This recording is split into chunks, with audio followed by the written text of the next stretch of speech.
Һорау, руқия тураһында диндә бармы? Һәм нисек быны үткәрергә дип һорагандыр.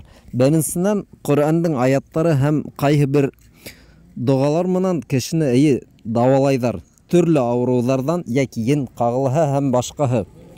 Ләкин мына кемгә мөрәҗәгать итәргә?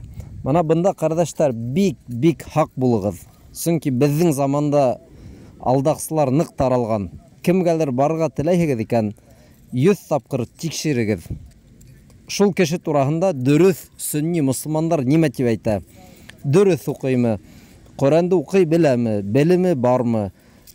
Шуннан укыган вакытта ниндирәк саралар куллана һәм башкаһы нык төпсенер кирәк.